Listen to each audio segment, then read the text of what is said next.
सबसे ज़्यादा मुझसे रिजल्ट के बाद पूछा जाता है कि सर हमें दोबारा से क्लासेस लेने की ज़रूरत है, कि हम दोबारा से सारे लेक्चर्स को रीवॉच करें कि सर अगर हम रिजल्ट के बाद अगस्त के स्टार्ट से CFEP 1 का जॉइंट सब्जेक्ट उठाते हैं, अगस्त के स्टार्ट से CFEP 1 का जॉइंट सब्जेक्ट स्टार्ट करते हैं, तो क्या ये प्रैक्टिकली ह्यूमनली पॉसिबल है कि जो भी हमारे पास रिमेनिंग टाइम अवेलेबल है, जो भी हमारे पास 3, साढ़े 3, 4 महीने का टाइम पीरियड अवेलेबल है, इसमें हम CFEP 1 का कोर्स कंप्लीट कर सकते हैं, इसमें हम CFEP 1 की सारी क्लासेस, सारे प्रैक्टिस क्वेश्चंस को कवर कर सकते हैं। इस स्मार्ट प्लान में मैंने सारे चैप्टर्स को, सारे स्टैंडर्ड्स को एक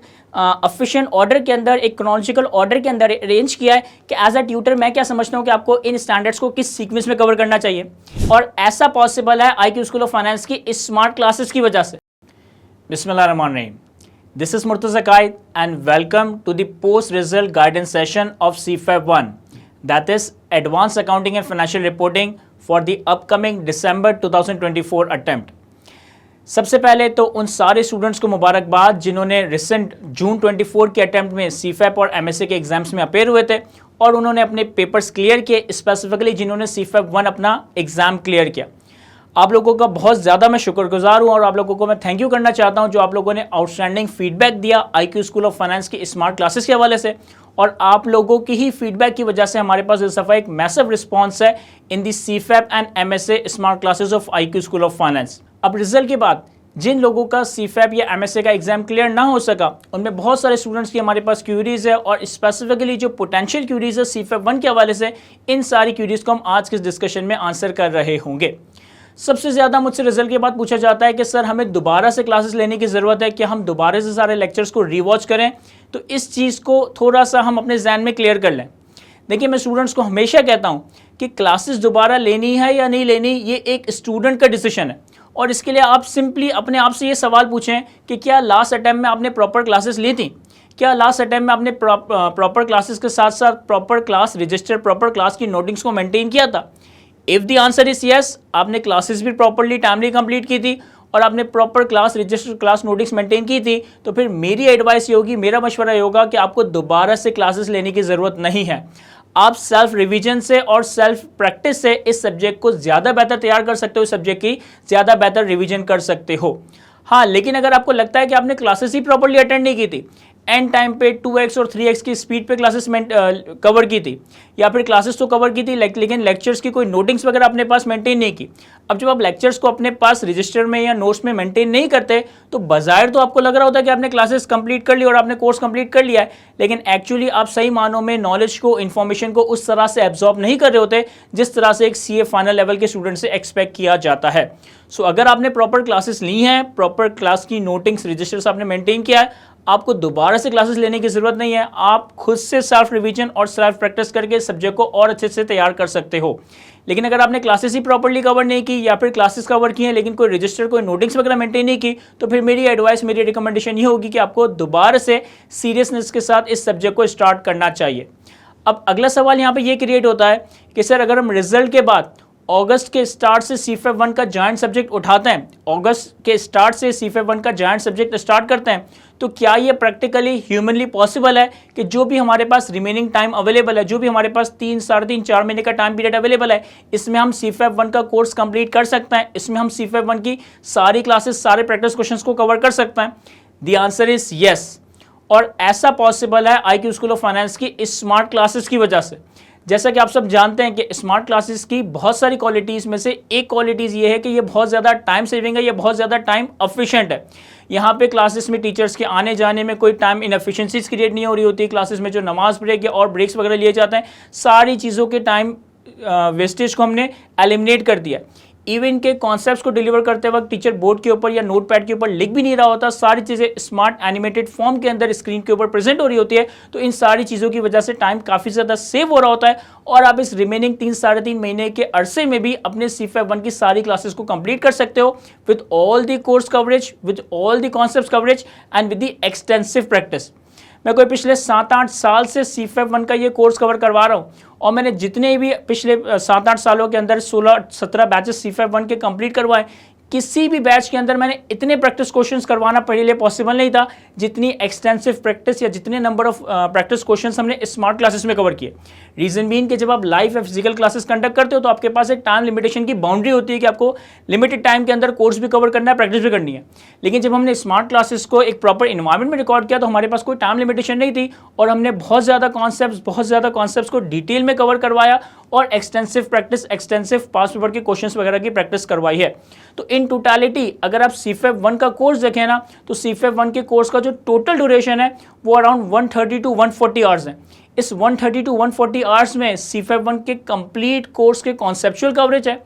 एक्सटेंसिव प्रैक्टिस है। एक्सटेंसिव प्रैक्टिस में आपके CFEP 1 की स्टडी डेस्क के सवाल भी शामिल है, आपके कैफ की स्टडी डेस्क के सवाल भी शामिल है, आपके ICAP के पास पेपर्स के सवाल भी शामिल है। इसमें ACC, ICW की एग्जामिनेशन बॉडीज़ की भी प्रैक्टिस क्वेश्चंस वगैरह शामिल है। तो एक्सटेंसिव प्रैक्टिस कवर करते हुए, कॉन्सेप्ट्स की कवरेज करते हुए आप ये पूरा कोर्स 130 से 140 घंटे के अंदर कवर कर सकते हो।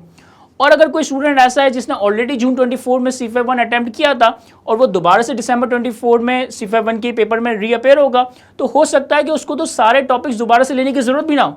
हो सकता है कि CFEP 1 के करिकुलम के अंदर जो कंटेंट आ रहा है उसमें से कुछ टॉपिक्स ऐसे हो जिसके ऊपर आपकी बहुत अच्छी ग्रिप हो, जिसके आपके कॉन्सेप्ट, जिसकी आपकी प्रैक्टिस बहुत अच्छी हो, तो आपको दोबारा से सारे चैप्टर्स, दोबारा से सारे स्टैंडर्ड्स की क्लासेस लेने की जरूरत नहीं है। सिर्फ उन स्टैंडर्ड्स, सिर्फ उन चैप्टर्स जो एरियाज आपका वीक है, उन स्टैंडर्ड्स के आप दोबारा से कॉन्सेप्ट्स रिवाइज करें, उन एरियाज की आप दोबारा से प्रैक्टिस वगैरह कर रहे होंगे।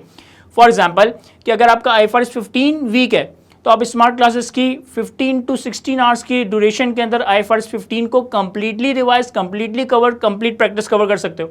अगर आपका कंसोलिडेशन का एरिया वीक है और कंसोलिडेशन हमारे एग्जाम का एक कंपलसरी क्वेश्चन है, मिनिमम 20 टू 25 मार्क्स हमारे कंसोलिडेशन से टेस्ट किए जाते हैं, तो आप स्मार्ट क्लासेस के थ्रू 25 से 30 घंटों के अंदर कंसोलिडेशन का पूरा टॉपिक कॉम्प्रिहेंसिवली कवर कर सकते हो। तो अगर तो आप ऑल टुगेदर स्टार्ट से भी CFEP 1 को स्टार्ट करते हो तो भी रिमेनिंग 3 महीनों में इन 130 घंटों के लेक्चर्स को कवर करना ह्यूमनली पॉसिबल है। आप सिंपली यूं देखें ना कि अगर हमारे पास 130 आवर्स के लेक्चर्स हैं और हमारे पास 3 महीने का टारगेट है, हम टारगेट करते हैं कि अगस्त, सितंबर, अक्टूबर, by the end of October हम अपना कोर्स कंप्लीट कर लेंगे ताकि नवंबर के महीने में हम सिर्फ और सिर्फ रिवीजन कर रहे हो। तो इसका मतलब है कि आपको 3 महीने के अंदर 130 आवर्स के लेक्चर्स कवर करना है, यानी कि पर मंथ आपको 40 से 45 आवर्स के लेक्चर्स कवर करने हैं। पर मंथ 40 से 45 आवर्स के लेक्चर्स का मतलब है कि पर वीक आपको 10 से 11 घंटे, 10 से 12 घंटों के लेक्चर्स कवर करना है। अब एक हफ्ते में 10 से 12 घंटों के लेक्चर्स कवर करना ह्यूमनली बिल्कुल पॉसिबल है। अगर आप वीक डेज में 1 घंटे, 1.5 घंटे भी लेक्चर कवर करते हो और वीकेंड पे 3-3 घंटे भी लेक्चर कवर कर लेते हो, तो आप आने वाले 3 महीनों के अंदर इस CFEP 1 के कोर्स को ऑल टुगेदर फ्रॉम स्क्रैच पूरा प्रिपेयर कर सकते हो। देखिए CFEP 1 के सब्जेक्ट के अंदर अगर हम डिफिकल्टी लेवल की बात करें तो CFEP 1 का सब्जेक्ट कोई बहुत ज़्यादा डिफिकल्ट नहीं है। जिन स्टूडेंट्स ने पास में CFEP 1 की सब्जेक्ट की तैयारी की है वो मेरी इस बात से एग्री करेंगे कि CFEP 1 का कंटेंट पढ़ते हुए तो समझ आ रहा होता है, पढ़ते हुए तो सारी अकाउंटिंग एंट्रीज भी समझ आती है, डिस्क्लोजर भी समझ आते हैं, अकाउंटिंग ट्रीटमेंट भी समझ आती है। CFEP 1 के कोर्स को प्रिपेयर करने के लिए सबसे बड़ा कमाल यह है कि आप इतनी सारी इंफॉर्मेशन को ऑर्गेनाइज किस तरह से करते हो, क्योंकि बहुत सारे अकाउंटिंग प्रिंसिपल्स, बहुत सारे अकाउंटिंग के प्रोविजंस आपको समझने हैं, कॉन्सेप्चुअली समझने हैं, उनको प्रैक्टिस करना है। और ये सारा कुछ उसी वक्त पॉसिबल हो सकेगा, ये सारा कुछ उसी वक्त अच्छे से तैयार हो सकेगा जब आपकी स्टडीज़ को आप प्रॉपर्ली प्लान करो और आप अपनी स्टडीज़ को प्रॉपर्ली ऑर्गेनाइज मैनर में लेके चलो। अब आपकी स्टडीज़ को ऑर्गेनाइज करने के लिए IQ स्कूल की तरफ से या मेरी तरफ से आपको किस तरह से फैसिलिटेट किया जाएगा। सबसे पहले तो आपको एक स्मार्ट प्लान दिया जा रहा होगा। इस स्मार्ट प्लान में मैंने सारे चैप्टर्स को, सारे स्टैंडर्ड्स को एक एफिशिएंट ऑर्डर के अंदर, एक क्रोनोलॉजिकल ऑर्डर के अंदर अरेंज किया है कि एज अ ट्यूटर मैं क्या समझता हूँ कि आपको इन स्टैंडर्ड्स को किस सीक्वेंस में कवर करना चाहिए। सेकेंडली, इस स्मार्ट प्लान में हर चैप्टर के, हर स्टैंडर्ड्स के स्टैंडर्ड आवर्स आ रहे हैं कि हर चैप्टर के ड्यूरेशन कितना, हर चैप्टर के आवर्स या हर चैप्टर के लेक्चर्स का ड्यूरेशन कितना है, कितने आवर्स के ऊपर एक चैप्टर जो है ना बेस करता है। थर्डली, फिर जब आप पोर्टल देखोगे तो पोर्टल पे आपके पास सारी चीज़ें बहुत ज़्यादा ऑर्गेनाइज मैनर में आ रही है। जिस सीक्वेंस में आपको स्मार्ट प्लान दिया गया उसी सीक्वेंस में पोर्टल के ऊपर सारे चैप्टर्स, सारे स्टैंडर्ड्स आ रहे हैं। हर चैप्टर के अंदर, हर स्टैंडर्ड के अंदर जितने कॉन्सेप्ट्स हैं, जितने प्रैक्टिस क्वेश्चंस हैं, उनको हमने प्रॉपर्ली ऑर्गेनाइज मैनर में आपके पोर्टल पे अरेंज करके दिया है। हर कॉन्सेप्ट के बाद उसका प्रैक्टिस क्वेश्चन आ रहा होगा, फिर कॉन्सेप्ट, फिर प्रैक्टिस क्वेश्चंस, और जब ऐसे ऐसे करते करते आपका पूरा चैप्टर, पूरे कॉन्सेप्ट, पूरी प्रैक्टिस क्वेश्चंस कवर हो जाएंगे, तो हर चैप्टर के जो रिस्पेक्टिव पास पेपर के क्वेश्चंस हैं, यानी कि हर स्टैंडर्ड के हर चैप्टर के पिछली 10 से 15 अटेम्प्ट के जितने पास पेपर के क्वेश्चंस हैं, वो भी हर चैप्टर के साथ साथ ही कवर कर रहे होंगे। तो जब आप 130 आवर्स के इस ड्यूरेशन के लेक्चर्स को कवर करोगे, तो फिर आपको कोई सेपरेटली पास पेपर्स वगैरह को देखने की जरूरत नहीं है, क्योंकि आपने हर चैप्टर के आईकेप के पास पेपर्स अपने रेलेवेंट चैप्टर की कवरेज के साथ ही कवर कर लिए होंगे। और जिस मैनर में आपको कोर्स डिलीवर किया जाएगा, जिस मैनर में आपके कोर्स के ऊपर कंटेंट प्रोवाइड किया जाएगा, उसी के साथ बिल्कुल अलाइंड आपको CFF1 की बुक्स प्रोवाइड की जा रही होगी। जिस सीक्वेंस में आपके कोर्स में कॉन्सेप्ट चल रहे होंगे, जिस सीक्वेंस में आपके कोर्स में प्रैक्टिस क्वेश्चन चल रहे होंगे, उसी सीक्वेंस में प्रॉपर ऑर्गेनाइज मैनर में आपके साथ CFF1 की रेफरेंस बुक्स भी शेयर की जा रही होगी। इन रेफरेंस बुक्स में हर स्टैंडर्ड्स के नोट्स आ रहे हैं, हर स्टैंडर्ड्स की प्रेजेंटेशंस आ रही है, हर स्टैंडर्ड्स की थ्योरी आ रही है, साथ साथ हर स्टैंडर्ड्स के एक्सटेंसिव प्रैक्टिस क्वेश्चंस आ रहे हैं, हर स्टैंडर्ड के चैप्टर वाइज ही आपके पास आईकेप के पास पेपर्स आ रहे हैं, और हर स्टैंडर्ड के बाद उसकी 1 पेजर, 2 पेजर, 3 पेजर एक समरी डॉक्यूमेंट आ रहा होगा, ताकि एग्जाम के करीब आप अपने कोर्स को इफेक्टिवली, एफिशिएंटली, कम टाइम के अंदर रिवाइज कर सके। तो ये सारी चीज़ें थी जो कि CFF1 में मैं आप लोगों के साथ शेयर कर रहा हूँ। इसके अलावा अगर आप लोगों की कोई भी क्यूरी हो, तो आप मुझसे व्हाट्सएप के थ्रू या फेसबुक कमेंट के थ्रू मुझसे कांटेक्ट कर सकते हैं, या इवन IQ विजिट करके भी मुझसे 1-on-1 मुलाकात करके भी अपनी क्यूरी को रिजॉल्व करवा सकते हैं। तो आई होप कि इस डिस्कशन में हमने CFF1 के हवाले से बहुत सारी क्यूरीज को आंसर किया। अपना बहुत ज़्यादा ख्याल रखिएगा। Thank you.